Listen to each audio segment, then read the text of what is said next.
दीवार पर टंगी सास। पंजाबी में कहावत है, सास चंगी होवे या ते दीवार ते टंगी होवे। संगीता की शादी भी एक ऐसे ही घर में होती है जहां उसकी सास दीवार पर टंगी होती है। ससुर और पति शादी के पहले दिन उसे सास के फोटो के सामने ले जाते हैं, जहां ससुर जी कहते हैं, बेटा बेटा संगीता, ये तुम्हारी सास थी, बहुत नेक और भली, लेकिन थोड़ी गुस्सैल थी। गुस्सा आने पर सब तहस नहस कर देती थी, पर अब ये इस दुनिया में नहीं है। हाँ संगीता, माँ होती तो तुम इनकी कोई बात टाल नहीं सकती थी, वरना तो माँ घर में भूचाल ले आती। संगीता मन में खुश होती है कि अच्छा है कि ऐसी औरत अब इस घर में नहीं है, लेकिन दिखावे के लिए वो जैसे ही सास की फोटो के सामने हाथ जोड़कर खड़ी होती है, ये क्या? सास उसे देखकर मुस्कुराने लगी। संगीता आंखों को मलकर एक बार फिर से देखती है, लेकिन फिर सास के चेहरे का भाव, भंगिमा यानी एक्सप्रेशन बिल्कुल बदले होते हैं। वो अपने पति और ससुर को कहती है, माँ की तस्वीर तो स्माइल कर रही है। ना ना बेटी, ये कैसे संभव है? जरूर तुम्हें कोई गलती हुई होगी, ऐसा कैसे हो सकता है? लगता है तुम शादी की सारी फॉर्मेलिटी करते करते थक गई हो, तुम्हें आराम की जरूरत है संगीता। खैर, सारे संगीता की बात को इग्नोर कर कमरे में चले जाते हैं। वैसे सास की फोटो पर एक्सप्रेशन एक के बाद एक बदलते ही रहते हैं।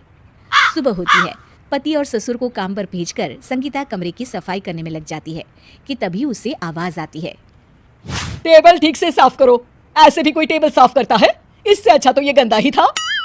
किसी औरत की आवाज सुन संगीता दंग रह जाती है और सोचने लगती है कि आवाज कहाँ से आई।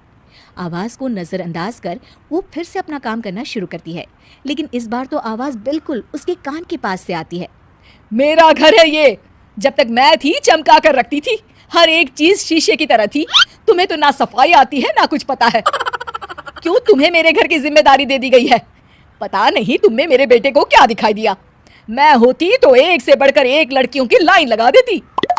अब संगीता को समझने में देर नहीं लगी कि ये आवाज किसी और की नहीं बल्कि उसकी सास की है, जो दीवार पर टंगी है। वो उसके पास जाती है और कहती है, नमस्ते सासू माँ, मुझे तो कल ही लग रहा था कि दीवार में कुछ काला है। वो दीवार नहीं, दाल होती है पगली। सही पकड़े हैं सासू माँ। तो क्या हो गया आपको जो आप यहाँ भी चैन से नहीं बैठी हैं? सुना मैंने आपका व्यवहार काफी गुस्से वाला था। चुप रह तू, ज्यादा बकर बकर ना कर। घर का काम करना तो आता नहीं, आई है मुझसे बहस करने। हाँ देखिए सासू माँ, मैं आपसे साफ साफ कह देती हूँ, मुझसे पंगा लेने की कोशिश मत करिएगा। तभी पीछे से संगीता का पति आता है। अरे संगीता, किससे बात कर रही हो? कौन है वहाँ? संगीता की सास की फोटो फिर से पहले जैसी हो जाती है। आपकी माँ से कह रही थी कि मुझे काम करना आता। अरे संगीता, माना सास के ताने हर बहू को अच्छे लगते हैं, लेकिन यहाँ तो माँ है ही नहीं, तुम तो फोटो से ही। तुम भी लाजवाब हो संगीता। किसी को विश्वास नहीं होता कि संगीता अपनी मरी हुई सास की फोटो से बात करती है।